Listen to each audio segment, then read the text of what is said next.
Olha a viagem do cara. O anarcocapitalista é uma pessoa que não quer se agredir. Aí eles derivam todo o resto disso. Eu não quero me agredir, entendeu? Não quero me agredir, entendeu? Ah, mas se você quiser comprar um bebezinho, pode. Desculpa, querido. Deixa eu, inclusive, dizer pra você. É lastimável que um socialista não tenha uma teoria ética. Não ter uma teoria ética, não ter um princípio ético que define efetivamente qual é o seu ramo possível, quais são as ações que devem ser feitas, quais são as ações que não devem ser feitas, faz de você um monstro mesmo. Um exemplo muito simples. É uma coisa boba até.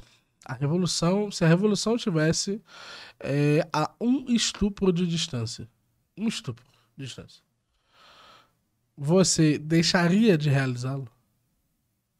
Vou realizar, e assim, você fala, não, mas isso jamais vai acontecer. Mas entenda que do ponto de vista da discussão ética, o que a gente discute efetivamente é baseado. Toda vez que tem um exemplo, um contrafactual, é porque ele representa alguma coisa. Ele representa um determinado curso de ação que poderia ter sido tomado, mas mais do que isso, ele representa alguma proposição ética que você poderia colocar em algum lugar que legitimaria ou não legitimaria uma determinada ação. No caso, claro e direto das revoluções, é óbvio que o que se está dizendo é que existe muita violência sexual nas revoluções. E o que se pergunta é: a violência é legitimada para efetivamente declarar a possibilidade de poder da nova classe? Essa violência sexual, ela é necessária? E se ela é, sendo necessária, ela será feita efetivamente?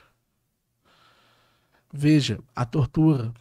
Se o que impede, o que separa você disso é uma tortura, você fará. O que impede você de tornar o mundo um lugar socialista é uma tortura. Basta que você torture e mutile um bebê. Você fará efetivamente esse ato? Se você entende efetivamente o que são as sentenças morais, você entende qual é a proposição ética que eu estou levantando em torno disso. Porque qual que é o elemento do bebê? O bebê é um agente moral não relevante. Ou seja, ele não faz atos morais, ele é um ser indefeso. É por isso que a gente está falando dele. Porque do ponto de vista do estudo ético, você não sabe nada do assunto, do ponto de vista do estudo ético, nós categorizamos de forma diferente aqueles entes morais que não possuem a capacidade efetiva de interagir com o ato. Então, é muito claro. A evolução de vocês vai matar as crianças? O que é legítimo para com os adultos é legítimo para com as crianças? Se fosse o estupro de uma criança que tivesse entre você e a revolução, seria isso que você faria? É isso que os libertários estão preconizando, que não é a possibilidade efetiva de ação deles em cada um dos atos. Quando você fala, não, meu Deus, vai vender uma criança. Eu falo, eu, quanto católico, eu acho errado vender efetivamente a criança. Mas, qual que é a grande questão? Para muitas pessoas que têm, por exemplo, 14, 15 filhos, acontece uma seca na terra dela, e ela não consegue cuidar dessa criança, o que é a venda da criança?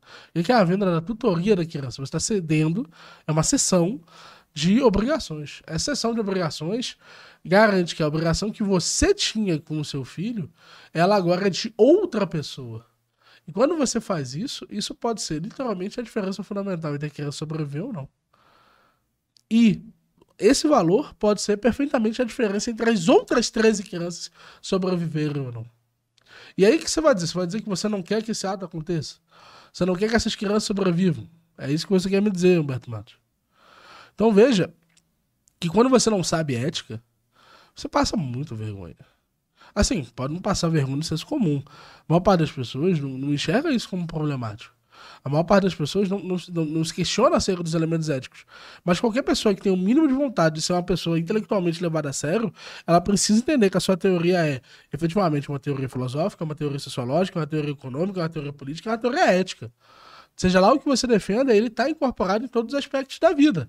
Porque a ação, inclusive, precede a economia, a ação precede a política. A ação ela é um elemento multifatorado em que há uma tese teológica, há uma tese política, há uma tese para todos os elementos da pessoa humana. Entende? E isso é o ser humano. É o efetivamente incorporar-se essa série de fatores que são capazes de ser levados em conta pelas pessoas. Só que, como você é um sub-humano, você não identifica esses elementos. A importância desses elementos, de não agredir os outros, para você é trivial. E isso torna você um patife. Ah, mas se você quiser comprar um escravinho, pode, entendeu? Mas de onde você tirou que você pode comprar um escravo? Isso é uma coisa muito estranha. Veja, toda a ética libertária, ela preconiza a noção de que do momento em que você afirmou, no momento em que você declarou que você não consente mais, aquele contrato tenha a sua estrutura terminada. Ou seja, o fundamento sobre o qual Hofbauer organiza suas ideias é justamente o de afirmar um fim claro, determinado e direto em torno de uma nova manifestação de vontade. Isso significa que não dá para comprar escravo sendo libertário. Isso é simplesmente algo que não dá para fazer. Por quê? Porque no momento, mesmo que eu pagasse a você, no momento em que você dissesse, opa, não me sinto mais à vontade com esse contrato está terminado. Ah, mas você pode ter que pagar algo efetivamente por parte. Por exemplo, eu fecho um contrato, trabalho 10 anos. Não trabalho os 10 anos. Beleza, você pode estar devendo uma multa para aquela pessoa. Mas o fato de você estar devendo uma multa para aquela pessoa, em virtude do valor que você efetivamente recebeu, não significa que você esteja obrigado a esse contrato. Seja obrigado a exercer esse trabalho. Entender isso é efetivamente entender como essa execução é impossível do ponto de vista libertário. Certo? De novo, isso é assustador.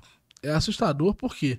Porque os requisitos fundamentais do que são contratos deveria ser algo que alguém que se preconiza a ser um historiador precisava ter na ponta da língua, né? Quais são os requisitos de um contrato, pessoal? Quais são os fundamentos que definem efetivamente se o contrato pode ou não ser afirmado? Um exemplo muito simples. A noção de consentimento. Se eu estou bêbado, eu posso fazer um contrato? Eu não posso fazer um contrato. Porque se eu estou bêbado, a minha capacidade de consentir está afetada. Um dos elementos fundamentais para fazer o contrato. Uma das partes possui muito mais poder do que a outra na transação. No sentido de que a ela é dada a permissão de fazer algo que a outra parte não pode. Se a ele é dado essa condição, o contrato também não é válido. Um exemplo muito simples. Eu faço um contrato em que a gente tenha, não sei, está trocando bananas e melões. Na minha cláusula contratual específica, eu coloco que eu tenho direito a, quando o contrato está vencendo, prorrogá-lo por mais 2 anos. Você não tem essa possibilidade. Por que que isso não é legítimo? Porque o que está acontecendo é uma aceitação tácita do contrato por meio de uma das partes. Só que se você acredita que a aceitação tácita é uma aceitação legítima, ainda que você não tenha descrito isso, significa que existe uma sentença verdade, uma sentença ética, uma proposição ética que diz: eu aceito a aceitação tácita. Então você precisa ser capaz de aceitar a aceitação tácita do outro indivíduo. Acontece, por exemplo, pessoal, quando a gente entra em restaurante e a gente pede comida. Ninguém tá dizendo ali exatamente, funciona assim quando você pede comida, pipopó. Mas você consegue pedir ainda assim. Por quê? Porque existe um processo de aceitação implícita em cada um dos elementos. Da mesma forma, se eu estou com o meu instrumento tocando e tal no meio do bar, e ninguém me falou nada, e eu tava comendo lá, fiz lá a prestação de violino e depois eu sou cobrado, 100 mil reais em virtude disso. Eu não fui apresentado a isso, presumiu-se a noção da aceitação tácita como elemento comum daquele contrato, então isso não pode ser cobrado. Por que eu estou comentando isso, pessoal? Porque não há nenhum elemento na noção da escravidão que possibilite ou que afirme ou que estruture efetivamente um contrato válido. Né? Então, mesmo aqueles autores que tentam de alguma forma tratar isso, tudo o que eles tratam é em torno do valor anterior, que é o caso do Bloch, por exemplo. O Walter Bloch diz, e ele tenta analisar só a possibilidade de cobrar pelo tempo efetivamente não pago. Mas não existe, por exemplo, a possibilidade de fazer um contrato indefinido nesse caso. Isso significa que a forma do contrato de ter um escravo É impossível, do ponto de vista da teoria libertária, sobre qualquer estrutura. Por quê? Porque a escravidão é uma estrutura por tempo determinado, baseada em uma espécie específica de servidão, em que os atos não podem ser eliminados ou terminados. Se há como afirmar uma estrutura terminativa, essa estrutura terminativa é capaz de declarar os meios pelos quais